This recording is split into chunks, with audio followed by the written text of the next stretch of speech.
All right, so welcome everyone. I'm so glad that you could join us for tonight's webinar on workplace safety and extreme heat on farms. This evening's session is hosted by the National Farmers Union. The NFU is a direct membership organization made up of Canadian farm families and farm workers who share a commitment to working together for a food system that is socially just, environmentally sustainable, and economically viable. The NFU advocates for policies that protect the interests of farm families and rural communities. And if you aren't already a member, you can become one at this link in the chat. So this evening's session is a part of a broader storytelling and advocacy campaign called Weathering the Harvest, Voices from the Front Lines of Canada's Climate Crisis, which was developed by NFU farm workers and farmers. So this season, we're sharing stories about the impact that the climate crisis has on our physical, mental, and economic health, and using these stories to advocate for better occupational health and safety, workers' rights, and the urgent climate action required to keep workers safe and reduce workplace injury and fatality. So we're pulling back the curtain on workplace safety to show that safety isn't just a matter of on-farm protocols. It's about the provincial labor and OHS, or occupational health and safety policies, that are necessary to ensure a baseline of safety for all workers. And it's about our elected leaders taking serious climate action to preserve a farmable future for all of us who work in the fields. And I do hope that you'll share your experiences and impacts with us tonight and into the future as we join together to build the safety and climate future we need as farmers and farm workers. And you can do so throughout the season by sharing photos and stories with us. You can also do so here by filling out the survey that I've just dropped into the chat. And with that, I'll introduce tonight's expert. So we're joined tonight by John Oudyk. Since 1989, John Oudyk has been an occupational hygienist with the Hamilton Clinic of the Occupational Health Clinics for Ontario workers. John graduated with a Bachelor of Applied Science in Chemical Engineering from the University of Waterloo in 1983, and with a Master's of Science from the McMaster University Health Research Methods program in 2005. From 2007 to 2021, he had an appointment as an assistant professor in the Clinical Epidemiology and Biostatistics Department. He is certified both with the Canadian Registration Board for Occupational Hygienists and the American Board of Industrial Hygiene. His exposure to heat stress began in construction and continued when he worked for 10 years in iron foundries. In the 1990s, he converted the ACGIH heat stress standard into Humidex.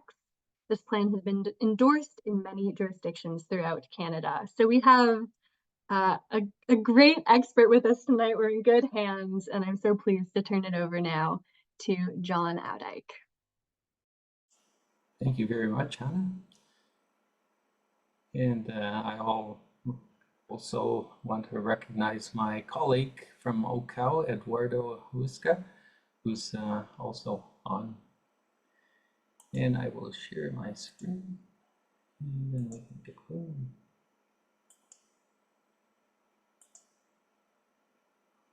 Okay, I'm going to put the chat on my other screen so I can keep half an eye on it.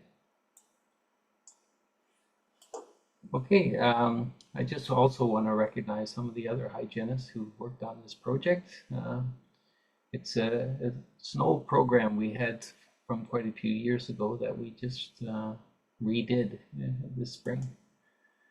So I looked on the weather forecast for the next 3 months, which just came out yesterday for the July, August, and September, and it looks like unless you're in the west part of Hudson Bay or the west coast, everywhere else looks pretty warm, warmer than usual. And in Ontario, we have a climate report that came out just about a year and a bit ago, and they predicted that the number of days that are above 30 degrees greater than or equal to 31 degrees Celsius would go up, and the average that they compared it to was about 9 days per year. And last year, Windsor was close to the average, but Ottawa was actually quite a bit higher than the average. And the year before, Windsor was more than double the average. And we've already got 3 or 4 days under our belts, so we're almost halfway to the expected number. So over the last couple of weeks, our bodies have been changing from being focused on keeping the body warm to now keeping it cool. And when the body is trying to keep itself warm, the blood gets concentrated in the center of the body, and the skin constricts the capillaries, the small blood vessels at the skin, so blood stays inside and keeps you warm. And so you see the optimum temperature is at the core. However, under heat stress, your skin is like a radiator. So these small blood vessels at the skin start to expand and take more of the blood and try to radiate the heat away from your body. And so the temperature is much more uniformly distributed throughout the body. So this is your cooling or your heating system in the winter, and this is your cooling system, and we're in the transition right now. And that transition can be a little rough sometimes. Some of the first symptoms that you feel when you have heat stress are just fatigue. And part of it is your body getting used to it, your internal thermostat changing over. But part of it is also making sure you drink enough and get good rest. And then heat rash. This also happens early in the heat stress season. It's an irritation of the skin caused by sweat glands getting clogged with dirt or other obstacles, and then you get these little bumps on your skin, and it's itchy and sometimes stings as well. And the solution is just to try to keep dry, which is hard when you're sweating, and clean. Heat syncope is fainting, and this happens because in the winter, when your blood goes to your core, it centers in the body, and the extremities have less heat. However, because your circulation system is changing over early in the season, what happens often is that people are standing stationary or sitting down. Let's say they're having lunch, and then they all of a sudden get up, or if they're standing still, all of a sudden they start moving. The blood has pooled in their lower extremities, and so their head has less blood than it needs, and so you feel dizzy, and sometimes you actually might faint. Again, once you're more acclimatized to the heat, this usually doesn't happen unless you're in serious heat strain.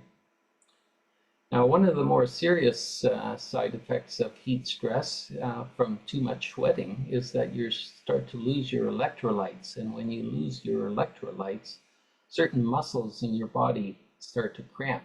They could be the muscles that you're using, like arms and legs, but they could also be in your abdomen or both. And the solution for this is to drink fluids with electrolytes in them, and make sure you rest in a cool area and recover. Heat exhaustion is this continuing on without being addressed, and you start to actually get severe weakness. You can feel your muscles, something you did last hour, you can't do this hour because your muscles just don't seem to be responding. You can also have nausea, dizziness, profuse sweating, and this can progress if it's not stopped. So maybe, I don't know how you want to do this, if you want to open mics or do you want to write in the chat? chat. Okay. If you can write in the chat which part of your body that is most susceptible to heat stress. Which of the organs are we most worried about? If I knew how to do polls, I would give you one. Helena said brain. Somebody said kidney, brain,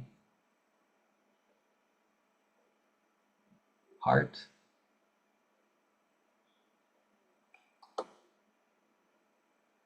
Well, the brains have it actually.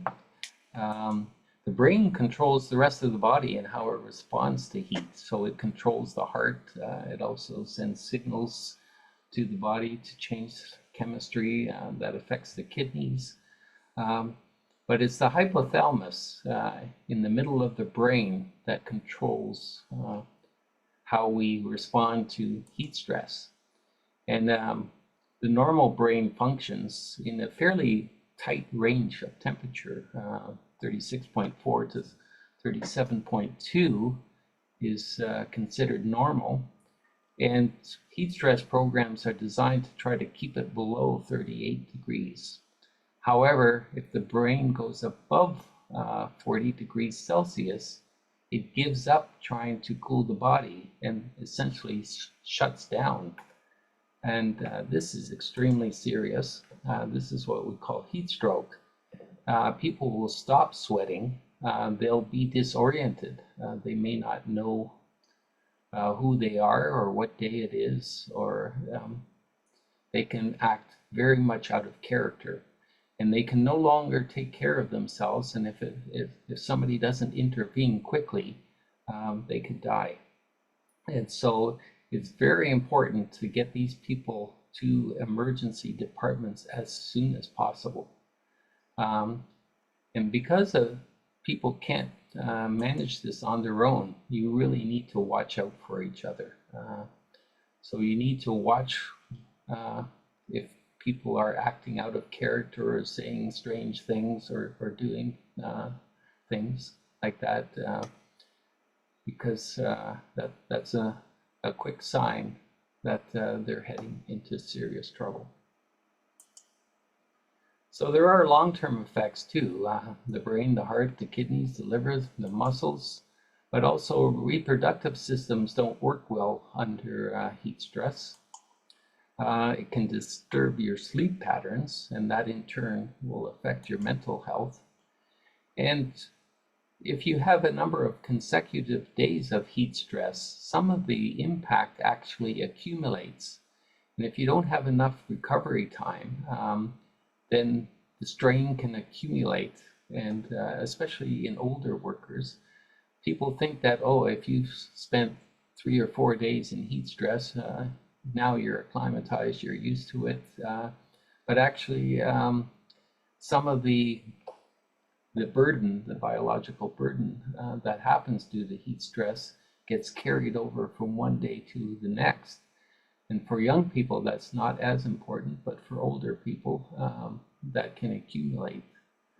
And so you often see that on the last day of a heat wave, that's when the emergency departments are full and things like that, rather than just on the first day. So who is most susceptible to heat stress? When you look at your co-workers and the people you work with, who are you most worried about? If you can put it in the chat. What are the risk factors that make some workers more susceptible to heat stress?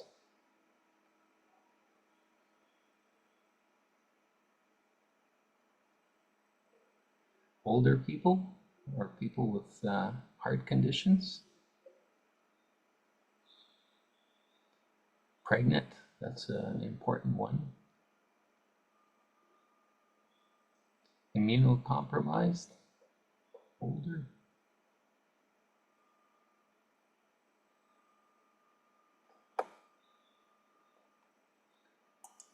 Okay, we'll look at some of the risk factors that are recognized. Well, first of all, if you have a very small body size, that's a risk factor. But if you have a large body size, that's also a risk factor.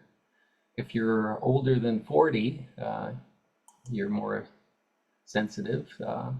Also, if you're younger than about 4 or 5, you're more.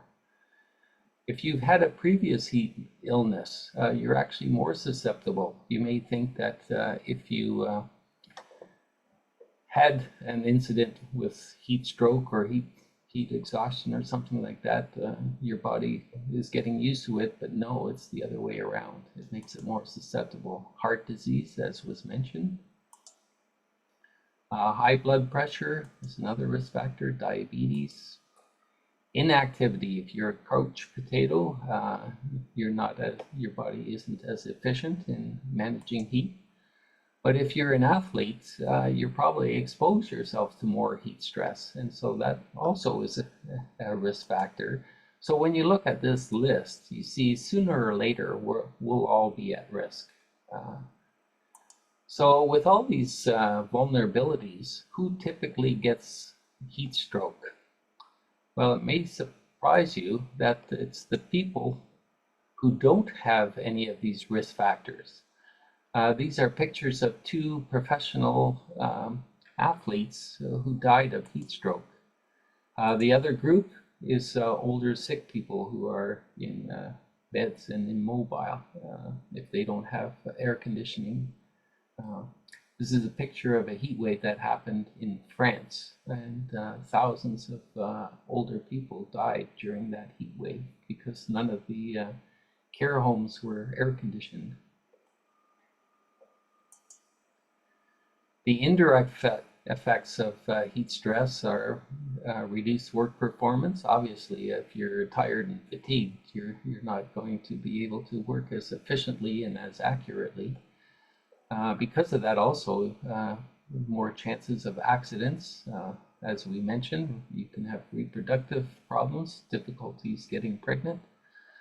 Heart and lung strain, if you already have problems with these in circulatory systems, the heat stress is an added strain. And generally, people get grouchy, so poor morale. If you're continuously under heat strain, it doesn't make for a pleasant environment. So when we look at heat stress, I'm an occupational hygienist, so I measure people's exposures at work to various things. And generally, we have exposures that are external, that enter the body. They either inhale them or absorb through the skin. But the heat passes into your body from the air and from radiation from the sun and places like that. So you have your external heat sources. But unlike any other exposure that I deal with workers, there's a second source when we come to heat stress, and that's the internal source. When your body is working, it generates heat. And matter of fact, the body is not very efficient in converting food and energy into work. Only about 30% of the energy is expended as work, and 70% is expended as heat. So in order to get rid of this heat, when you're under heat stress, the cooling, the evaporation of sweat is the way the body controls the heat. Now, suppose I'm going to Tim Hortons and I pick a meal deal, which is about 1,000 calories. So that means 300 calories is actually used to do work, and 700 calories is wasted as heat that the body has to deal with. So there are different ways of getting rid of heat: radiation, conduction, convection, and evaporation, and I'll explain each one of those. Radiation, when you have a fever, you're radiating heat out. And here you can see a sick child with quite bright cheeks, and they're radiating the heat out. Convection is when you're blowing on your soup to try to cool it down before you eat it. And that's the idea on the body too. You You blow cooler air over the body and it takes away the heat. So your cooling system in your car is a combination of a radiator and convection. It has a fan that blows it, so you have the convection, and the radiator is when you have the cooling fluid going through the radiator and with the fan blowing on. Conduction, generally we use that to heat up. If you've got cold hands, you put them on the radiator to warm up. Conduction doesn't work that well for cooling, but there are vests that you can get with ice packs that you can put in sleeves in them that kind of cool the body by conduction. Not everybody likes them. They can be, when you're looking at things like that, you really have to allow the individual to figure out how they're going to adapt to them. Some people like them, some people don't. It's not a one-size-fits-all. So when we're under heat stress, 80% of the heat in the body gets released by the evaporation of sweat. The radiation, the convection, and the conduction are only altogether 20%. So most of it is by evaporating sweat. And that's why it's so important what kind of clothing you're wearing. If you are wearing clothing that doesn't allow sweat to evaporate, you're stopping this very important mechanism of cooling the body down. The other important thing is fluid loss. You're basically, as you're sweating, you're losing liquid. And in a 1 hour under heat stress, you're losing a half to a liter per hour. And if you're not replacing that, you'll end up dehydrated. You'll end up with some fluid loss, which means you can't get rid of the heat as well, and you're storing more heat, and you're putting a bigger strain on your cardiovascular system, and you're decreasing your ability to work well. And it's important to note that you shouldn't wait for the thirst feeling in order to drink.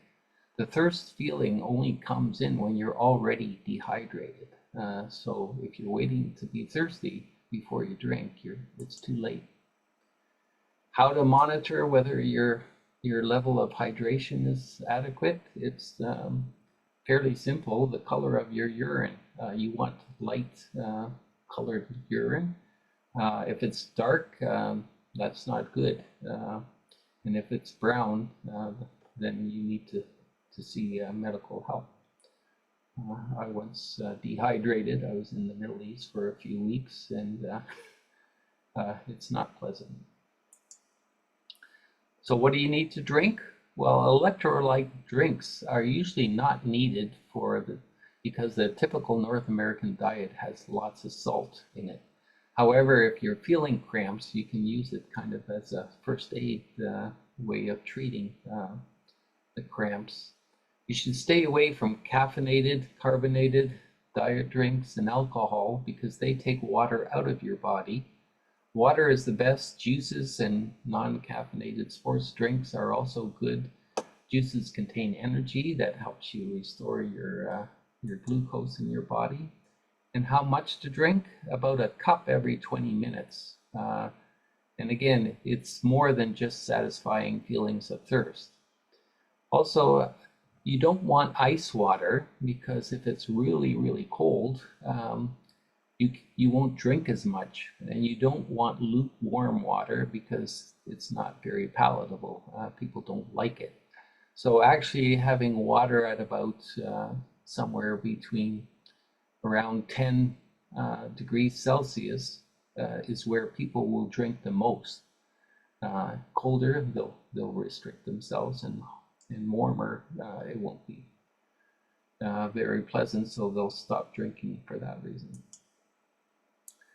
So if you can tell me in the chat if you're measuring heat stress, how are you doing it? Are you listening to the weather station? Do you have your own thermometer? Do you also track the relative humidity, or do you have something more sophisticated?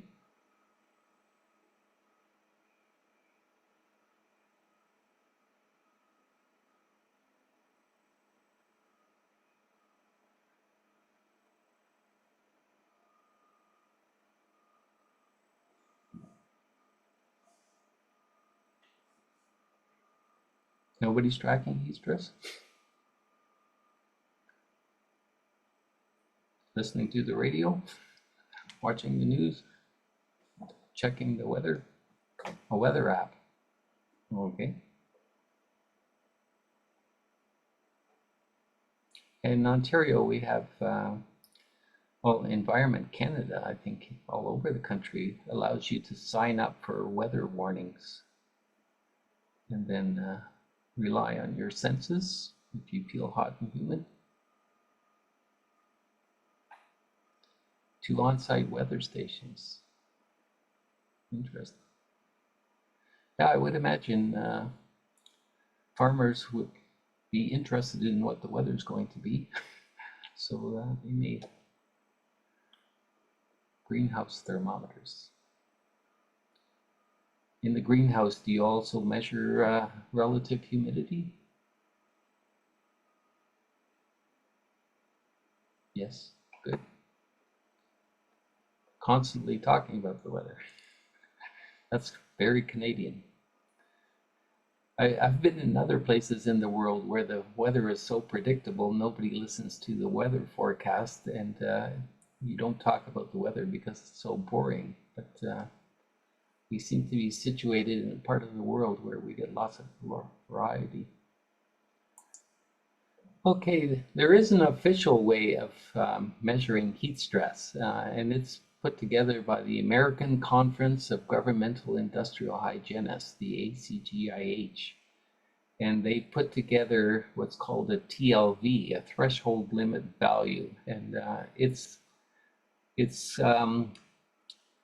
based on, here it says the TLV is based on the ability of most healthy, hydrated, acclimatized workers to sustain thermal equilibrium.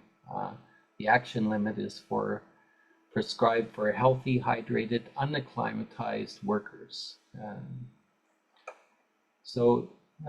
Most governments, provincial and federal governments in Canada, recognize this as the gold standard, what you measure programs against. In Ontario, if you have an argument about what's appropriate, the ministry will come in and say you have to measure according to the TLV and go by those standards. So it's important to understand this standard. So it's quite evidence-based. However, it is somewhat dated. If you look at the documentation for this, a lot of the research that was done on Army recruits in the 60s and 70s in the US. However, it is constantly being updated. The last update was in 2022. And there are not only a detailed literature summary, but instructions on how to properly apply the TLV. It's quite complicated, so it's quite easy to make a mistake using it. So they measure heat stress in what's called WBGT, and that stands for 3 types of temperature measurements. You have the normal thermometer, which is the dry bulb. This is a thermocouple inside. These ridges here are to avoid sunlight from reaching the thermocouple. And then you have the wet bulb thermometer, which is the same thermocouple as is inside here, but here it's inside a sock with a sponge which is filled with distilled water. So this is wet. So when it's wet and the water evaporates, so this thermometer in here, the thermocouple inside here, will always be less than this one, the ambient one here, unless the relative humidity is 100%, which means none of this water here is evaporating. Then the two will be the same. But otherwise, this one will always be less, because as water evaporates, just like as sweat evaporates from your skin, it cools it down. So between these two, you can figure out what the relative humidity is. So the third one is a thermocouple inside a black ball, and it's to measure radiant heat. So the black ball absorbs any radiant sources in the area. and it will always be higher than the ambient temperature unless there's no radiant heat. Then they will be the same. So these three temperatures are only the same if the relative humidity is 100% and if there's no radiant heat, then the three will be the same. This one is the one that drives most of the WBGT. 70% of the measurement is based on this one, and then 20 or 30% on the radiant one, and only 10% on the temperature that we normally think of when we talk about the ambient temperature. So this combination is called the wet bulb globe temperature, or WBGT. And there are formulas for indoors or shaded outdoors. It's 70% of the wet bulb and 30% of the globe. And if you're outside in the sun, it's 70% of the wet bulb, 20% of the globe, and 10% of the dry bulb. And here are the numbers and how you interpret them. Oops. There's two sets of numbers. One for acclimatized workers and one for unacclimatized workers. And then there's 4 categories underneath each one, those doing light work, moderate work, heavy work, or very heavy work. And then we have some categories of whether you're working 100% of the time, or 75, 50%, 25, or less than 25% of the time. So the assumption is if you're not working, you're resting. So we put together a program to try to, it's based on the TLV, this orange and red blocks here at the bottom. However, we tried to simplify it to make it easier. Not everybody has a machine that can measure those 3 temperatures, but a lot of people have temperature and humidity, so we can estimate the WBGT, or we can use Humidex.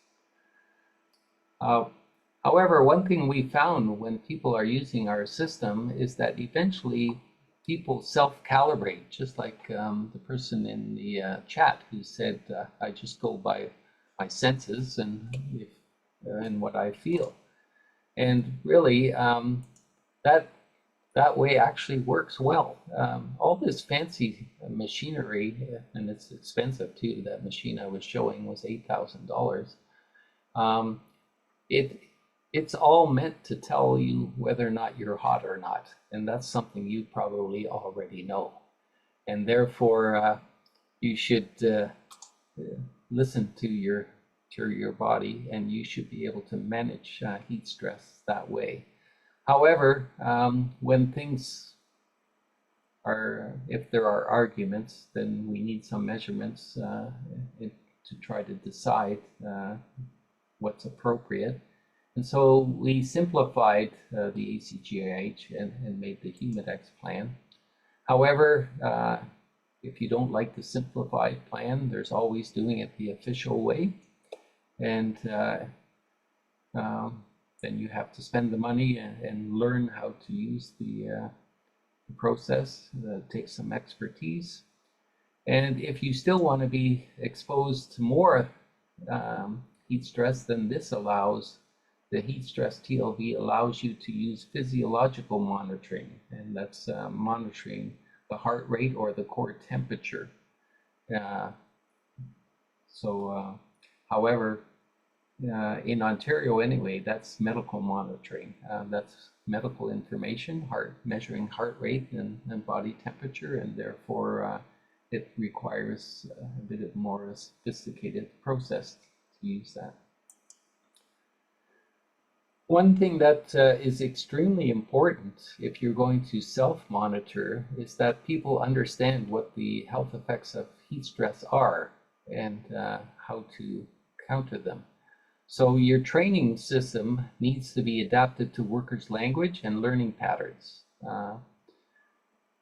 You can't just put somebody on a computer and tell them to watch this video and answer the questions at the end, especially if it's not their language or if that's not the best way they learn. So the signs and symptoms of heat stress, I find when I do training is to have participants relate their personal experience, because you can always find somebody who's had a heat rash or had cramps or even some of the more serious ones. And sharing the stories really brings home what to look for. And then once they know what the signs and symptoms do, they have to know what to do when they feel them. The first aid responses, the importance of listening to your body, knowing how much to drink and when to take a break, and the logistics, how to get water to your workplace, and how to monitor your hydration by the color of your urine, to listen to your body if you're getting cramps and things like that. Knowing that alcohol and caffeine dehydrates the body, and when the sweat is dripping off your body, it's not evaporating anymore, and therefore it's not doing you any good. So if you're in the situation where you have sweat dripping, you're overtaxing your thermal control system. Watching out for coworkers. We have a standard operating procedure if you are in a workplace that uses that type of process.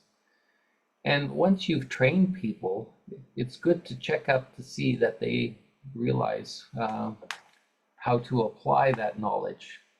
So a supervisor going to the workers saying, what would you do if, and then really seeing if people understand what they've been taught. Also, there are health and safety rights, and you should have procedures on how to exercise those rights.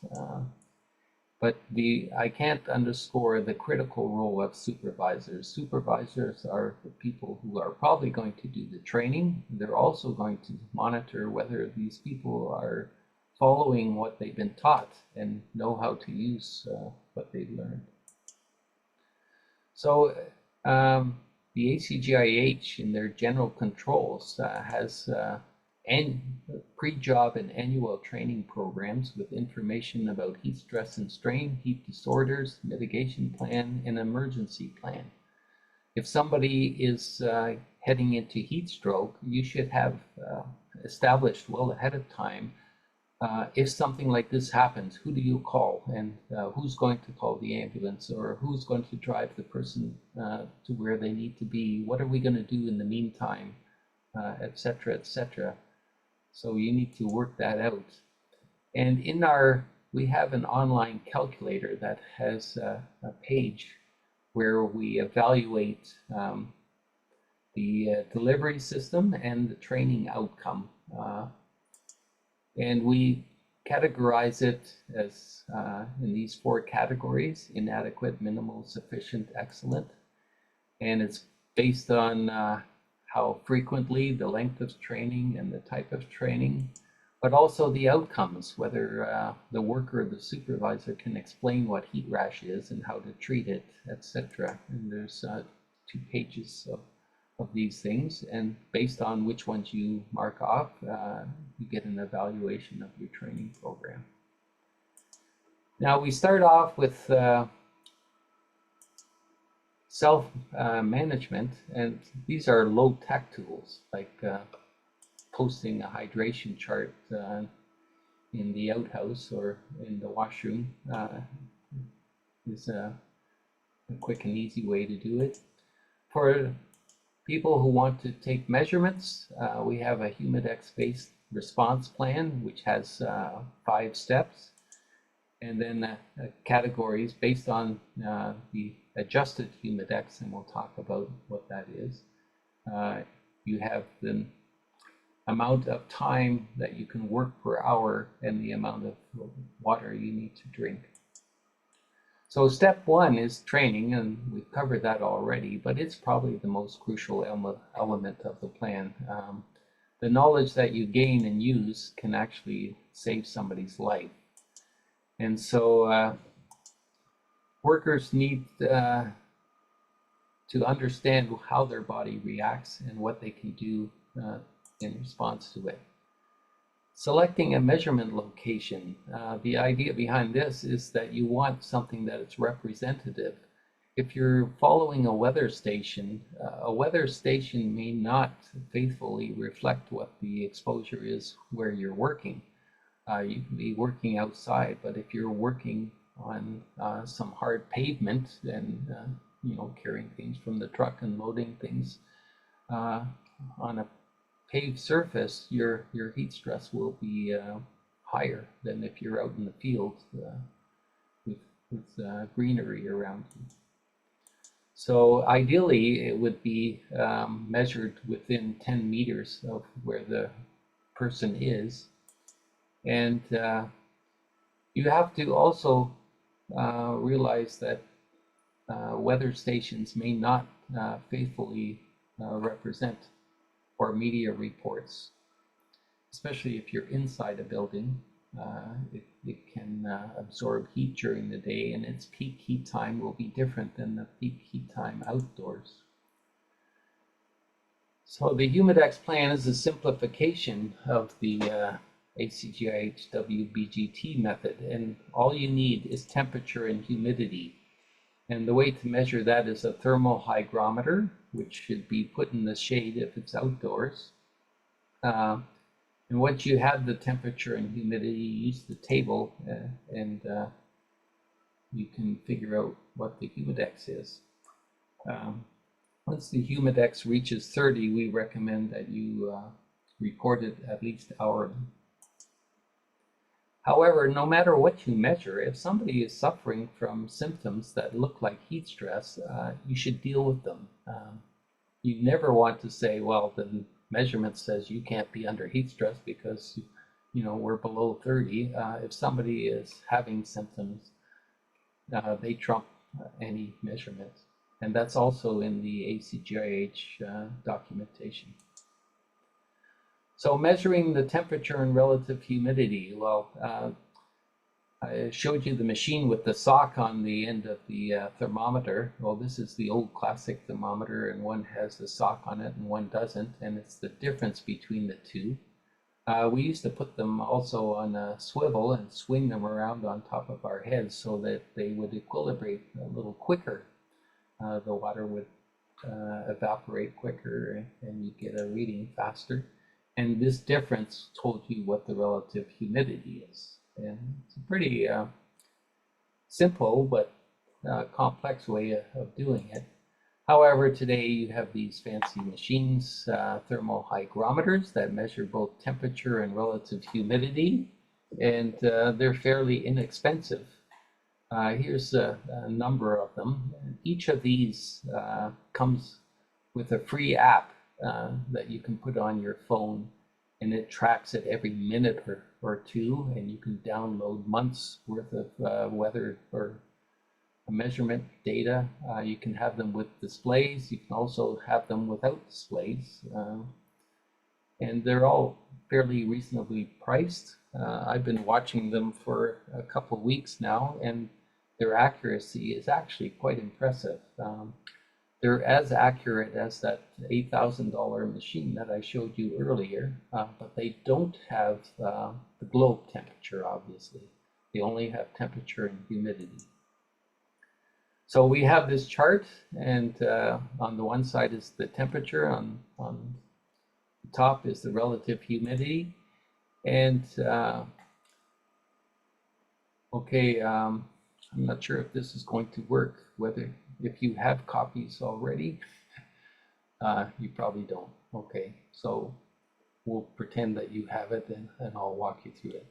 So let's say it's 30 degrees in the workplace, and you would find 30 on this side, and unless you have the relative humidity, you don't know whether the Humidex is 48 or 27. So it's anywhere along this line. So you need to know the relative humidity at the same time. So if the relative humidity is 50% and the temperature is 30, then the Humidex is 36.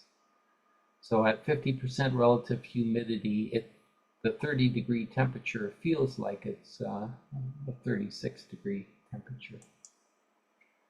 So the ACGIH also requires an adjustment for clothing worn. Remember that clothing can hinder your evaporation of sweat. So the more clothing you have, the harder it is for sweat to evaporate and cool your body. If you're wearing cotton overalls on top of summer clothes, you should actually add 5 or 6 degrees humidex to the measurement that you have. So different clothing configurations, you need to use this rule of thumb of overalls. How would it compare to overalls in order to estimate it? So if you're wearing clothes that are totally encapsulated, if you're spraying some toxic chemical and you're in a moon suit, these are designed not to allow liquids to pass through, and therefore the sweat will not evaporate. So if you wear it long enough, inside it will be about your body temperature and about a relative humidity of 100%. So you can imagine what that would be. So if it's 30 degrees and 50% relative humidity for a humidex of 36, but we're wearing gloves, aprons, hard hats, and earmuffs, how do we adjust this? So in comparison to overalls, would you add about 1 or 2 in addition? So that would be about a 38. So here's the official table for adjustment values. Notice that if you're wearing short sleeves and short pants, you actually can take off a degree from the WBGT or 2 from the humidex.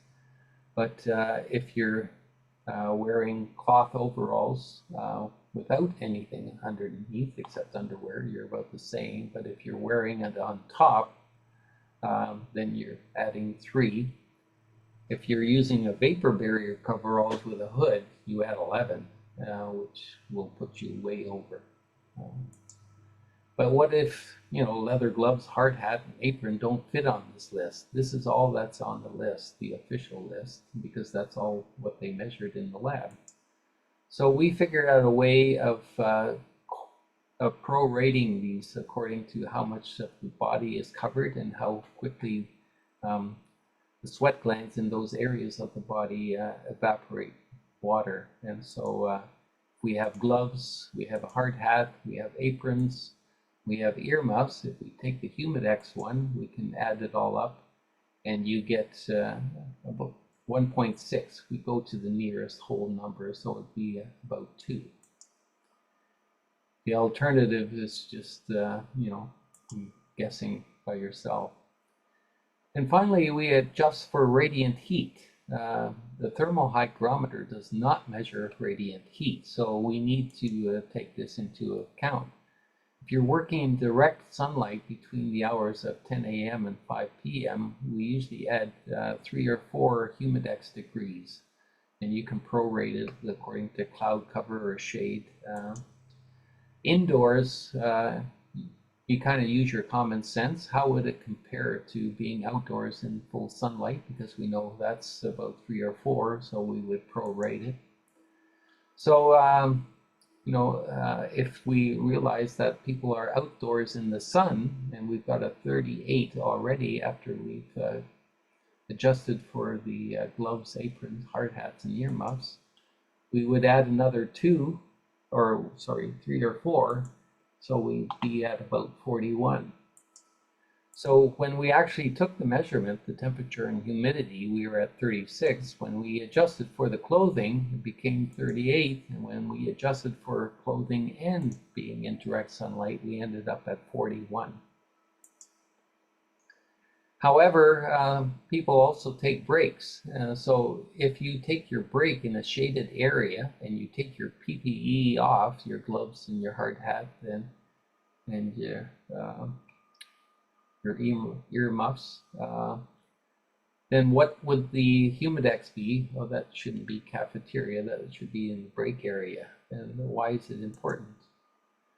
Well, if it's 30 degrees outside and you're in the shade, and the relative humidity is 50%, then your humidex would be 33. So the humidex in the shade without PPE would be 36. And then you would prorate this. You take a time-weighted average. Heat stress is measured on an hourly basis. So if you're spending part of the hour in one area and the rest of the hour in a different area that has a different level of heat, then you average them out. So if these are 6 readings taken every 10 minutes, if you add this up and average it out, it will be 36. And that's basically what we do. I fixed that one, so it was easy. But let's say a worker takes a 15-minute break in the shade without PPE, and let's say the humidex is 33 there because it has a nice breeze. And then if we continue our example, we calculate the time-weighted average in the shade, and at the workstation we had 41 with direct sun and PPE. So we would take the fraction, 15 minutes over 60 times the 33 from the shade, and 45 minutes over 60 times 41 in the direct sun with the PPE. We would add these two together and we would get 39. So the time-weighted average, we were at 41. When we figured that out, we end up at 39, which is a 15-minute relief per hour. Great. So that's adjusted for clothing, direct sunlight, and taking a 15-minute break. One thing you should realize is that the accuracy of these machines that measure temperature and humidity are plus or minus a half a degree Celsius and plus or minus 5% relative humidity. So if the temperature is 30 degrees and the relative humidity is 60%, 30 degrees is probably somewhere between 29.5 and 30.5, and 60% is anywhere between 55 and 65. So if we look at that whole group there, you end up anywhere between 37 and 41, and that covers 3 work-rest regime categories. So the error is quite important. Now, fortunately, they perform better than plus or minus 0.5% from my observations. However, the relative humidity is at least plus or minus 3 percentage points. So you have to keep that in mind, that these numbers are not exact.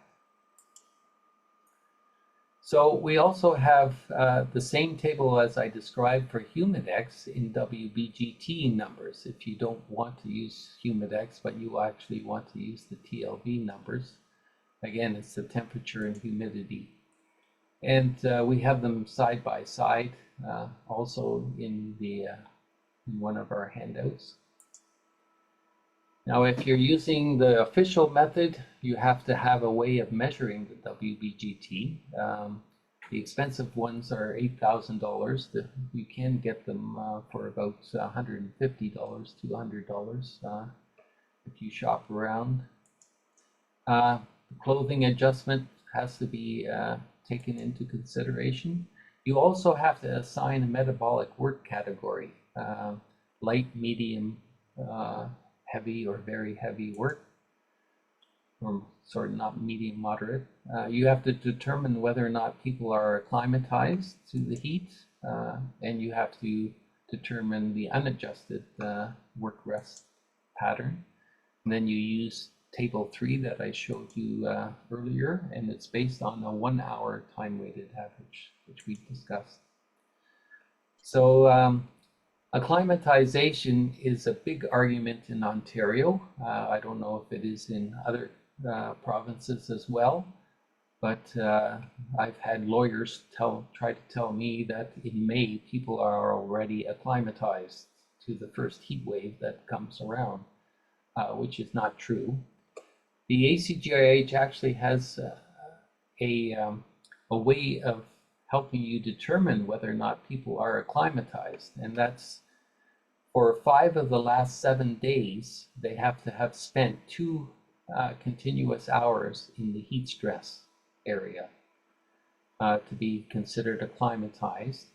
And you will noticeably lose that acclimatization if you are no longer exposed for 4 days, and after 3 weeks, you'll have completely lost it.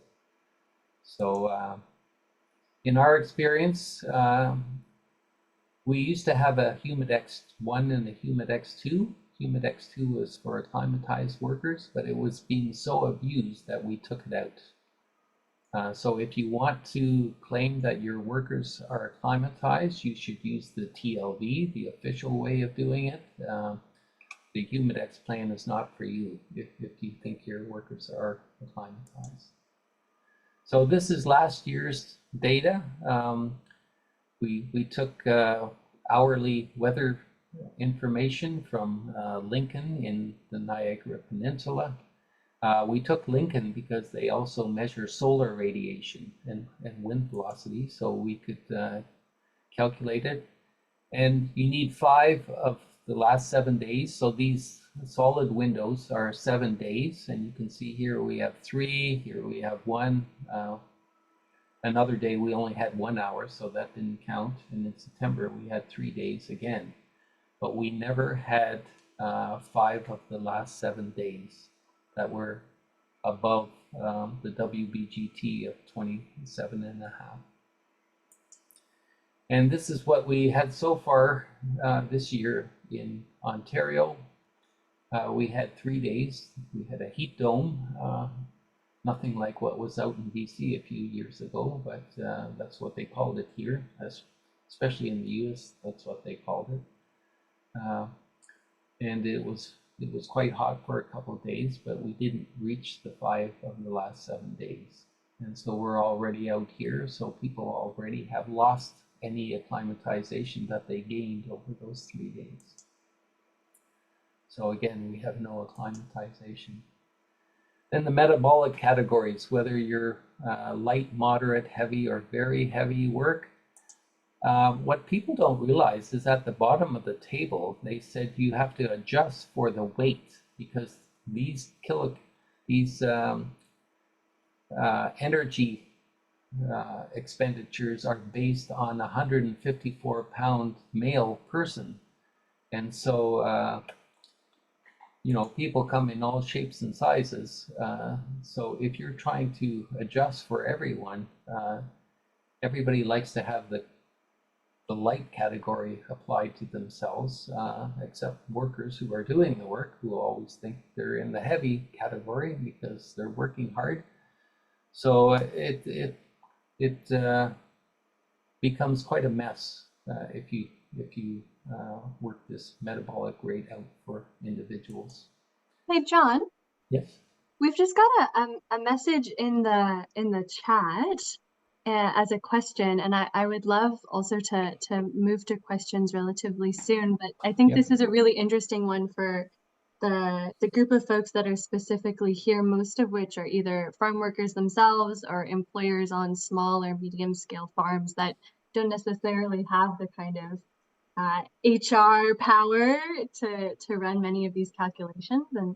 And the question is just about how accessible are these TLVs? Are medium-sized employers really expected to follow these recommendations if they're referenced in their province's legislation? Or maybe what are some more accessible ways of enacting similar protective policies on your farm? Well, first of all, it's not very accessible. You have to buy the TLV, which is about $100 US. It's not readily available, so you have to order it. Then you have to have the expertise to understand how all this stuff I was just talking about, the metabolic rates, then you have to have the machinery to measure the globe temperature along with the temperature and humidity. So it's not very accessible, and even large employers have difficulty because you can't be everywhere all the time. If you buy one of these $8,000 machines, you probably don't have a lot of them, and if you have a number of different areas in the workplace, you're running around from one place to another. These machines also take a long time to equilibrate. If you take them from an air-conditioned office and put them outside, it takes about 20 minutes before you get a true reading. So no, it's not very easy to abide by the TLV. And that is the whole reason we made the Humidex plan, because what we did is we based it just on temperature and humidity, and then you adjust the factors for clothing and for radiant heat without measuring it, just based on what you know. And so we simplified it to make it easier for workplaces to use. And it's been recognized in a number of provinces where it's been written into their guidelines. They say, yeah, this is the TLV is the way to go, but here's an easier way if your heat exposure is not that complicated. Now, if you're around molten iron, and and you're in special suits to stop the radiation from the molten iron, then you need to do these special measurements. But if it's just hot weather under normal conditions, that's what we made this plan for. So,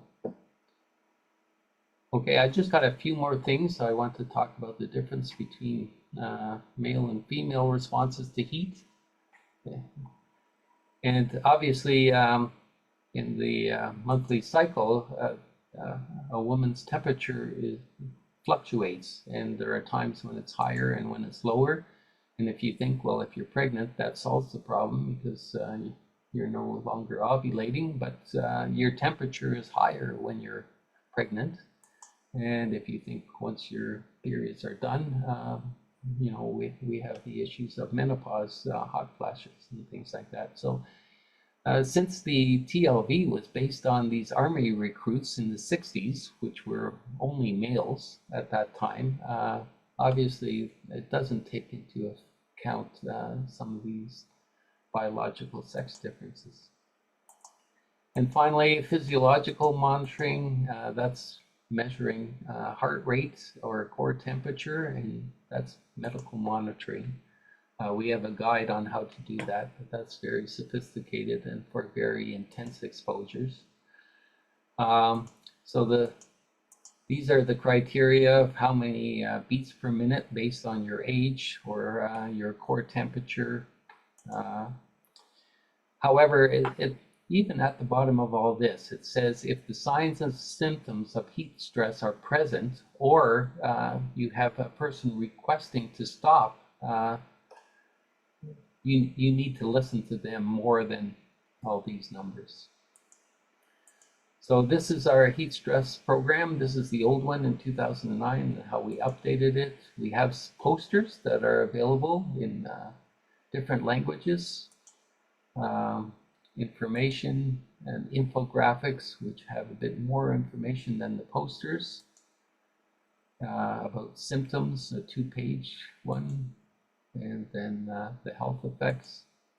We also have a calculator that you can go online, and it checks these 6 assumptions, whether the training is adequate, whether you've looked after the clothing adjustment, whether you're indoors or outdoors, climatization and location, and then it checks these before it allows you to calculate.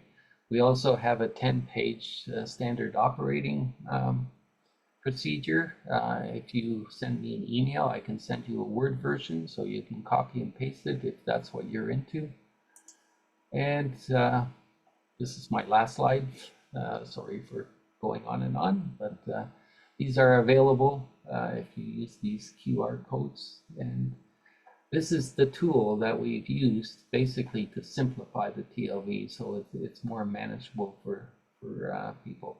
All you need is a thermal hygrometer, which costs somewhere between $10 and $30, and the chart, and knowing how to use it, you should be able to manage heat stress with these tools.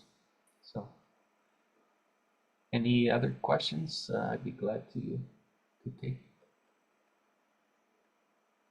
That was fabulous. Thank you so much, John. My brain is bursting. I learned so much. It's Sorry. so helpful. No, in a good way, in a really good way. Okay. Really helpful. I would, yeah, love to take some questions. I think I've also got some questions just about like what actions folks are already taking to keep themselves safe on the farm. I have especially, I think, a question around water access. So I'm also a farm worker, and at a farm I worked at, we would have an insulated sort of like water carrier that we would take to different parts of the field. But I know that that's a particularity with farming, is that we don't always have access to bathrooms, and so we withhold our water intake, or we don't even have access to clean cold water. So I'm just curious what other people are doing, and I'll also leave space for questions for John specifically, but I'd love for people to share sort of what they're doing already on the farm, either for water or to keep cool or to keep themselves safe. So we can get some really concrete strategies that are working for people.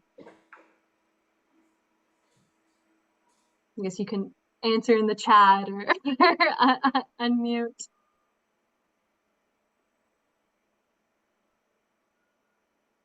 You can stew on it while we answer the question in the chat. I have a little list of questions. Do you suggest UV protective clothing?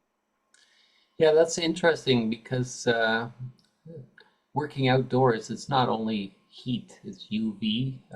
And when there's smoke from forest fires, we have air quality issues. So they all happen together. UV obviously is important to protect your skin. And yes, you do need UV protective clothing. However, most clothing is, you have to be careful that people sell things and you pay extra money, but regular clothing protects you from UV too, as long as you can cover yourself. You can also obviously use sunscreen and things like that, but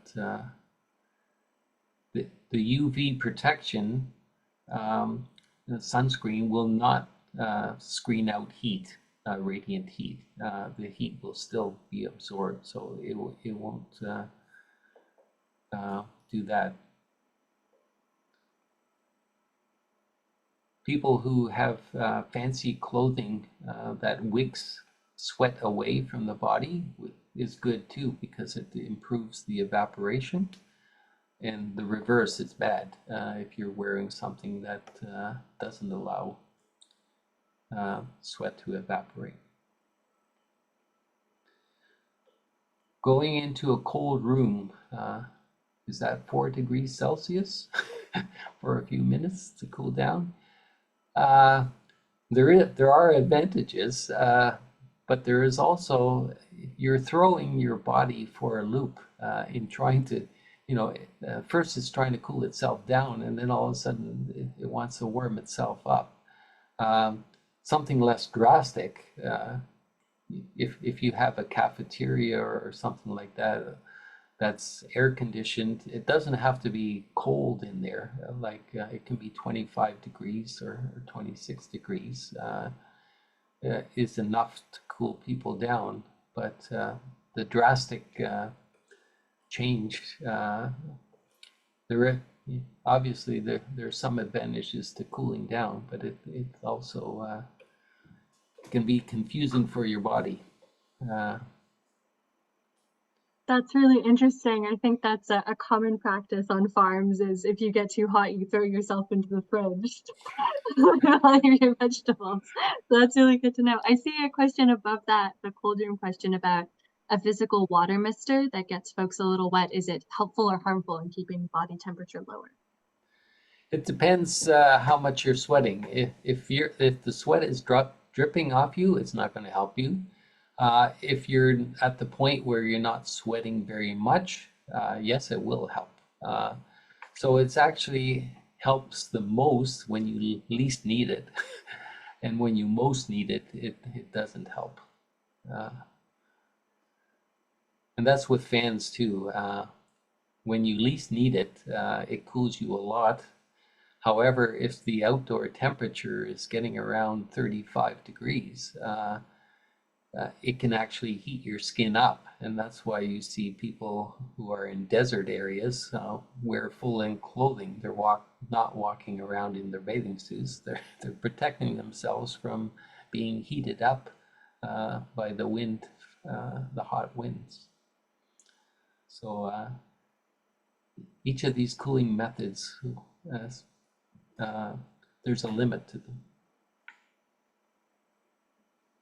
There's a question in the chat about assessing smoke and air quality hazards and how to adapt to them when you can't just cancel work or work inside. Okay, the smoke, last year we had quite a season of smoke here in Ontario and out west, well, everywhere in Quebec. The simple solution to the smoke is wearing an N95 respirator, a disposable mask that's tight, fits tight. If you're fit tested, that would be the best. That will protect you, your breathing from the particulate. It won't protect your eyes, but if you're going to work through it, at least wear an N95 when you're outdoors. If you're working indoors, a good ventilation system that has good filters in it will be fine. My daughter lives in an apartment where they have hot water heating and they don't have any cooling. And when the smoke was, they could smell it in their apartment, I said, go to work, because at work you have a good ventilation system that will take out the particulate.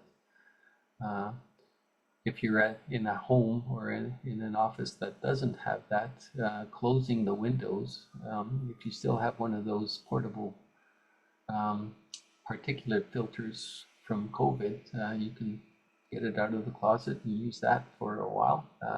That would also help. A follow-up on that question is, at what point of poor air quality do you start requiring an N95? I've seen, I think Oregon just introduced legislation around this, and they have different levels of hazard assessment. I think up until 250, they just say it should be voluntary, and then after a 200 AQI, they suggest it should be mandatory. But I'm curious if you have any additional understanding of this. I like to take a similar approach to heat stress. When you're under heat stress, all these fancy machines are trying to tell you whether or not you're hot, and you already know that. So if you're feeling symptoms and those symptoms are bothering you, you should put on an N95, no matter what the numbers are. If it's particulate that's causing it, it will help. It will even help in allergy season. I'm especially bothered by grass pollen for a few weeks in the spring, and I've noticed during COVID that when I was wearing my mask outside, my allergies symptoms were less. My eyes were still being bothered, but it did help. If you want numbers, I can get them for you. The numbers you're quoting are US AQI numbers. We have a different system, which is from 1 to 10 in Canada. And basically, probably if you're over 5, 6, and if you're feeling symptoms, that's the golden rule. No matter what the numbers are, if you're being bothered by it, wear the respirator, and it should improve.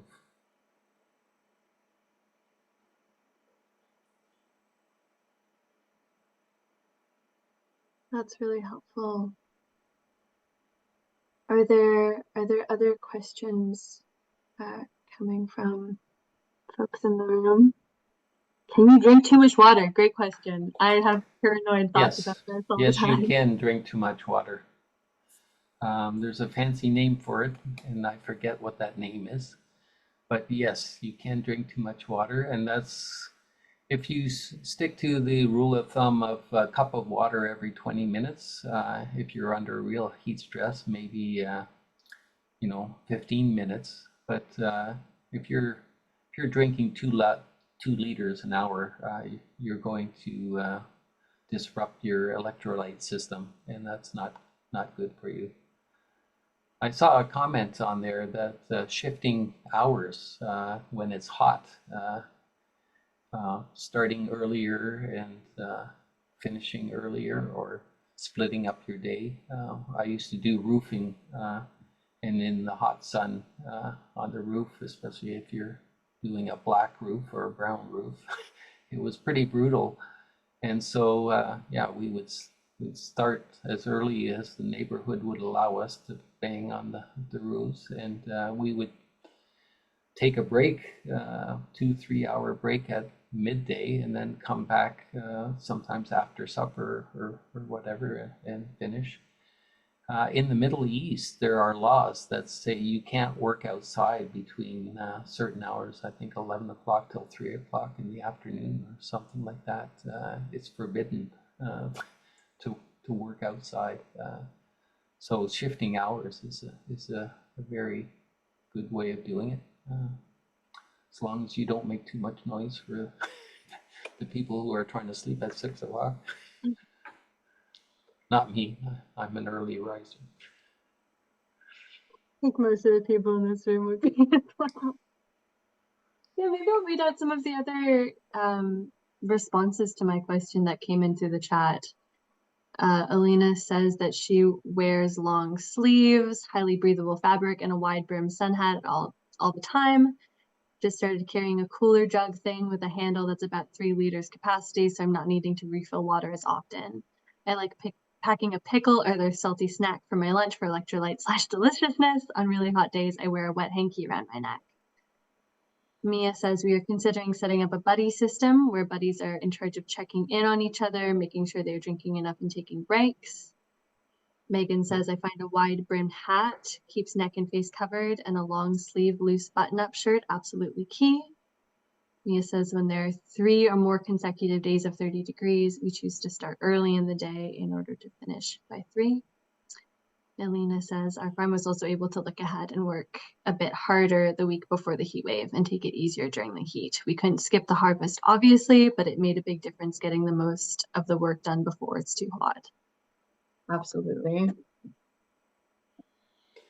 Yeah, a lot of these are common sense. If you sit down and think, problem solve, you could come up with these. And that's the thing. This is not something highly technical that you need a degree in chemical engineering or hygiene or anything like that. Most people, if they recognize the symptoms and know how to counter them, can figure this out.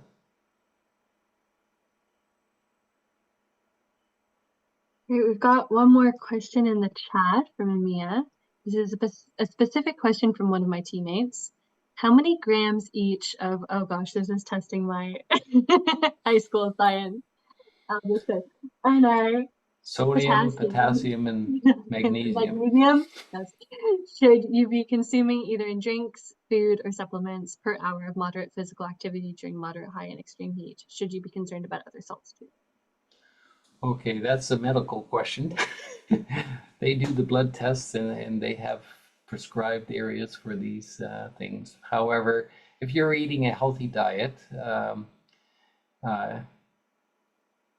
if you don't have any metabolic disturbances or conditions, you should be able to manage with a normal diet quite well. And if you're feeling cramps, which is an imbalance in your electrolytes, then the electrolyte drinks would be good. They have all these things in them. Personally, I don't like the electrolyte drinks because of all the sodium they have in them, and I have a bit of a heart condition, but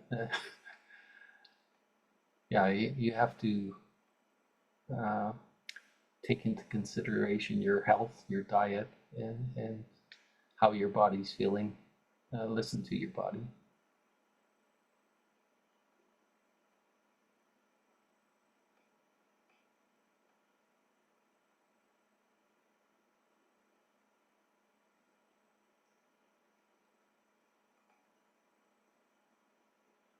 Right. Well, maybe a last call for any questions for John, for each other. This has been really informative.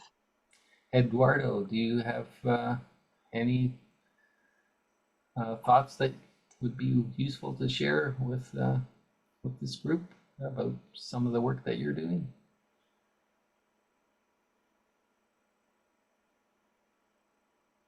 Oh, maybe he's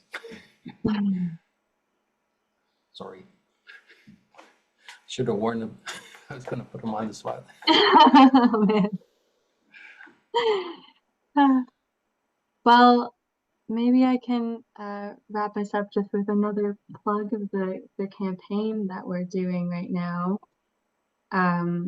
which really we're focusing on all of the sort of elements of workplace safety. So part of it is trying to skill up and get trained and learn about what we can actually do in the fields to keep ourselves safe. And then there are more sort of structural things or things on a policy level that would also support workplace safety. So things like paid sick days so that workers can actually take adequate rest if they feel like they've experienced the impacts of heat stress. And and some other, like Ontario and Alberta and a number of other provinces, don't actually have specific occupational health and safety regulations that address heat stress.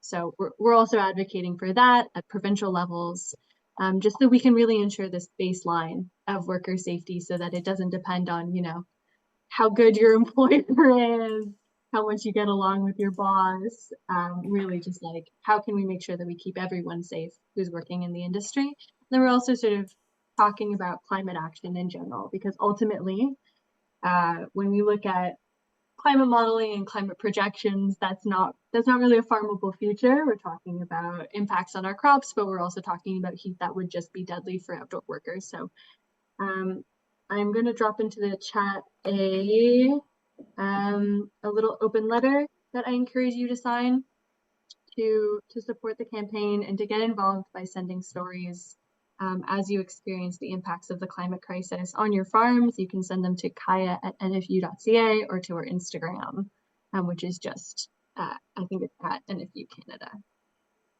And that's it. I'm happy to answer questions about that. I see Eduardo also says we are making sure to try to get key heat safety information to migrant agricultural workers in accessible formats in languages and literacy levels, which is really important work. So I appreciate you, John, so much for joining us today and giving us something really concrete to make sure that we can keep ourselves safe and pass on the information to our coworkers and our pals. Thank you. And if anybody has any questions or about details or anything like that, I'm answering lots of them, so one more inquiry won't make a difference to my workload. So feel free to send me an email. I will give you a copy of the presentation that you can distribute, and I guess it's recorded, so I don't know if people can watch it again. Fantastic.